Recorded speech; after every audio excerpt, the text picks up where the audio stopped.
वहीं नगर निकाय के दूसरे चरण को लेकर सपा का मंथन है वो भी खत्म हो गया है। पार्टी आज उम्मीदवारों के नाम का ऐलान कर सकती है। समाजवादी पार्टी नगर पालिका और नगर पंचायत के जो भी प्रत्याशी बचे हैं उनके नामों का ऐलान हो सकता है। तो एक तरफ जहां भाजपा की लिस्ट आने की संभावना है, वहीं दूसरी तरफ समाजवादी पार्टी का भी मंथन पूरा हो चुका है और पार्टी आज उम्मीदवारों के नाम का ऐलान कर सकती है। समाजवादी पार्टी नगर पालिका और नगर पंचायत के जो भी प्रत्याशी बचे हैं उनके नामों की घोषणा आज कर सकती है।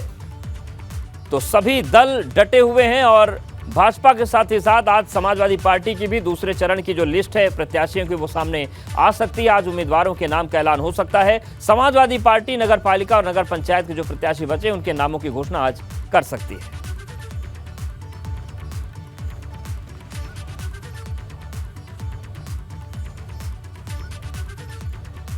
तो अब लिस्ट का इंतजार है और आज समाजवादी पार्टी की तरफ से भी प्रत्याशी जो बचे हुए हैं उनके नामों का ऐलान हो सकता है और दूसरी चरण की जो लिस्ट है वो समाजवादी पार्टी की आ सकती है। बड़ी खबर आ रही है, नगरीय निकाय चुनाव के प्रचार को लेकर भाजपा का खाका तैयार हो गया है। सीएम योगी आदित्यनाथ सहारनपुर से शुरुआत करेंगे प्रचार अभियान। 24 अप्रैल को सहारनपुर से प्रचार अभियान की शुरुआत होगी। डिप्टी सीएम केशव प्रसाद मौर्य और डिप्टी सीएम ब्रजेश पाठक भी मोर्चा संभालेंगे। भाजपा प्रदेश अध्यक्ष भूपेंद्र चौधरी संगठन की तरफ से प्रचार की कमान संभालेंगे। डिप्टी सीएम ब्रजेश पाठक गाजियाबाद में प्रचार करेंगे। भाजपा प्रदेश अध्यक्ष भूपेंद्र चौधरी मेरठ से अभियान का शुभारंभ करेंगे। डिप्टी सीएम केशव प्रसाद मौर्य प्रयागराज से चुनावी सभा शुरू करेंगे। वहीं सरकार और संगठन प्रचार के जरिए केंद्र और प्रदेश सरकार की योजना पहुंचाएगा। विवेक हमारे साथ लगातार बने। विवेक, एक तरफ जहां टिकट फाइनल होने की बात हो रही, वहीं पर प्रचार प्रसार का भी खाका एकदम तैयार हो चुका है। जी अवधेश, रात को कोर कमेटी की बैठक जब सीएम के साथ हुई थी तभी ये फाइनल हो गया था कि प्रचार के लिए कौन कौन कहां जाएगा। 24 तारीख से सहारनपुर से मुख्यमंत्री योगी आदित्यनाथ अपने प्रचार अभियान की शुरुआत करेंगे और 24 तारीख को ही जो प्रदेश अध्यक्ष हैं भूपेंद्र चौधरी वो मेरठ से अपने प्रचार अभियान की शुरुआत करेंगे।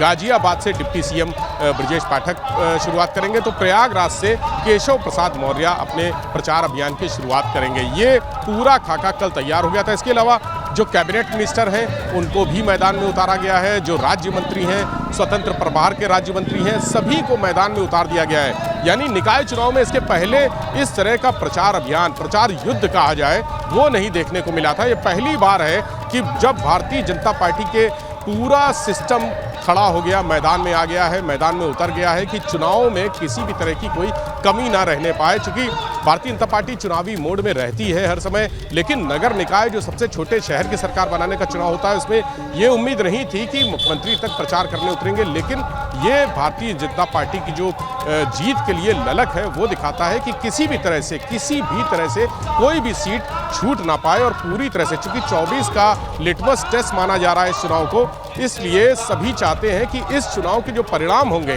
जातीय समीकरण के जो परिणाम होंगे, अतीक और अशरफ का जो हत्या हुई है, उसके अलावा असद का एनकाउंटर हुआ है, उसके जो परिणाम होंगे इस चुनाव में पूरी तरह से नजर आएंगे। चूंकि ताजे मामले हैं और हर तरीके के समीकरण को रिजल्ट क्या रहेंगे और उसको चल रही है। बहुत धन्यवाद विवेक आपका। अविनाश, आपका भी धन्यवाद हमारे साथ जुड़ने के लिए और जानकारी देने के लिए।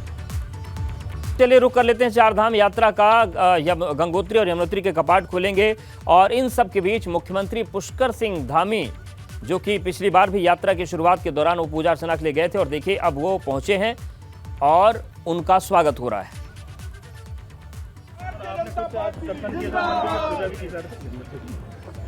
यमुनोत्री धाम से आज चारधाम यात्रा प्रारंभ हो गई है और इसके बाद आज गंगोत्री के कपाट खुलेंगे और फिर 25 तारीख को बाबा केदार के और 27 को भगवान बद्री विशाल के कपाट खुलेंगे।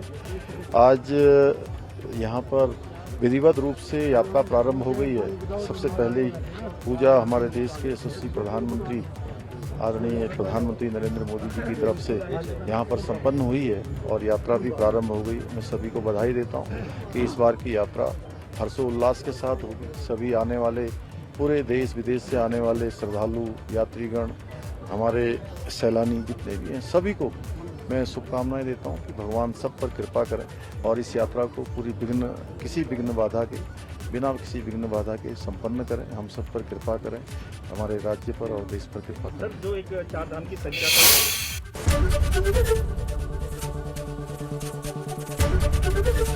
एबीपी गंगा, खबर आपकी, जुबान आपकी।